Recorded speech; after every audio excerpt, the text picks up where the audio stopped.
Hello, my wonderful students. I welcome you to class.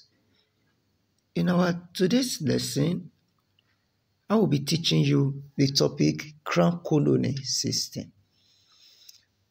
Of course, you know that colonization took place as a result of the scramble for and partition of Africa. Specifically, the British annexed some countries and governed them directly using the governors. Now, we shall be looking at Crown Colony. And for your lesson objectives, you should be able to define Crown Colony system, identify reasons why Crown Colony system was unpopular among the educated elites, highlight the features of colonial administration in Crown colonies of British West Africa, and lastly, state the functions of colonial governors in British West Africa. Now let's look at the meaning of Crown Colony system. It is a system of direct rule, whereby Britain governed its annexed territories directly by establishing political institutions like the governor, executive council, and legislative council, which were used in ruling the people who were regarded as British subjects. Note that the Crown Colony system was headed by the governor. It is a system of direct rule. Alright, so what were the various reasons why Crown Colony system was unpopular among the educated elites? Why were the educated elites not comfortable with the Crown Colony system? Now, there are so many reasons why the Crown Colony system became so unpopular among educated indigenous Africans. One of the reasons is domination. The Legislative Council were dominated by the British in the 1920s. The educated elites were not carried along. They were not made to be part of the Legislative Council. So this domination did not go well with them, and as a result, kicked strongly against the Crown Colony system. Another reason why the Crown Colony system was unpopular among the educated elites was the dictatorship of the governors. The governors were virtually colonial dictators, and as a result, they had veto power. And this made the educated elites to be so uncomfortable with the Crown Colony system, being the fact that the governors were autocrats. Another reason why the Crown Colony system was unpopular among the educated elites was the fact that the Executive Council also were mere advisory bodies. They had no power at all. They could only advise the governor, which he could either accept or reject such piece of advice. So the educated elites were not pleased with such an arrangement. Again, the traditional rulers were unofficial members in the Legislative Council. The use of traditional rulers as unofficial members in the Legislative Councils also made the Crown Colony system unpopular among the educated elites. Now, let's look at another reason why the Crown Colony system was unpopular, and that is the Executive Councils consisted of only the British officials. Look at this. The Executive Council consisted of only the British officials, which means that the Africans were not part of the executive officials not until 1940s. So it was purely the whites that made up the Executive Council. Now, another one was nomination of Africans into legislative councils instead of being elected. So Africans were merely nominated rather than being elected. And this made the system so unpopular among the educated elites.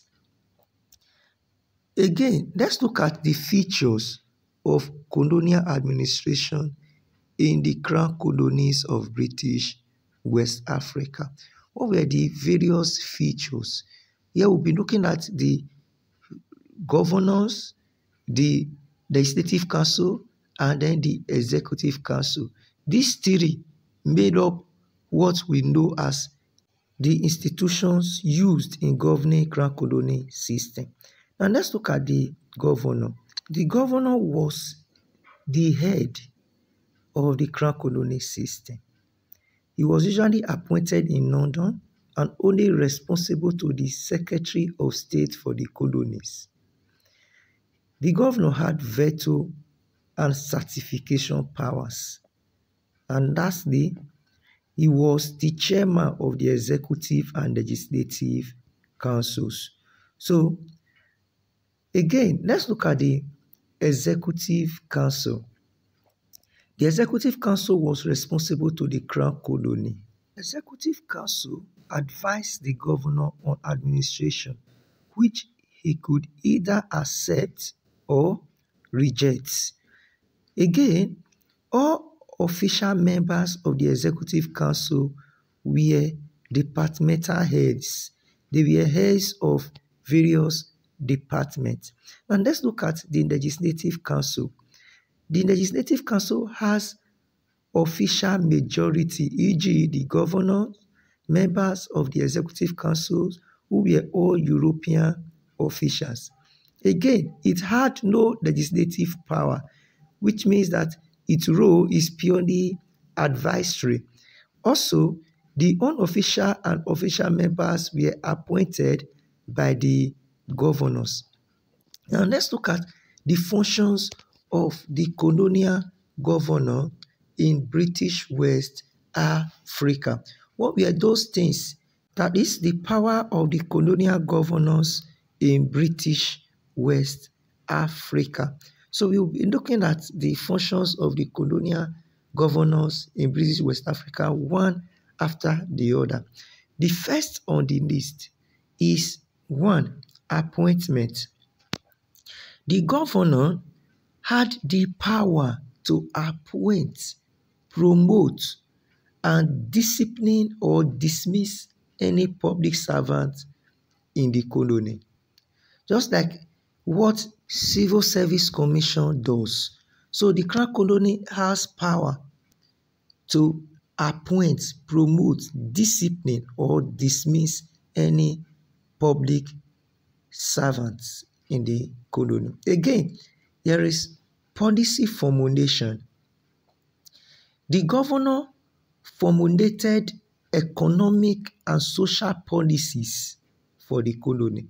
He was chiefly responsible for the formulation of economic and social policies for the colony. Again, we have another function of the governor, which is assent. The governor signed all bills passed by the legislative council. The governor is the one that puts assent, when we say assent, signing of bills into laws. He was the one that signed bills passed by the legislative council. We also have another function of the governor, which is meetings. The governor is the person that presided over the meetings of both the executive and legislative councils. When the executive meets, the governor presides over such a meeting, and even when the legislative council meets, the governor also presides over the meeting. So he's the one that usually presides over meetings. We also have allocation of land. Allocation of land was solely the responsibility by the governor. Allocation of land acquired by the government were approved by him. So he is the one that approved such allocation of land. Again, we also have another function of the governor, which was that the governor has reserved power. When we say reserved power, the governor has the power in the area of lawmaking. He has the power of veto. He also has the power of certification. So he could use his veto power anytime he deemed fit.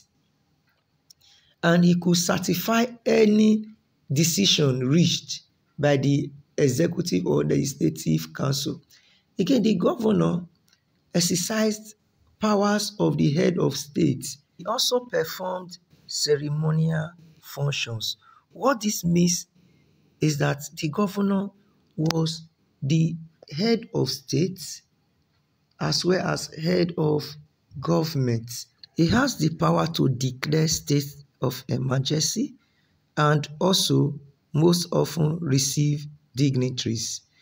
In conclusion, the crown colony system was headed by the governor, who was answerable to the crown, that is, the British monarch.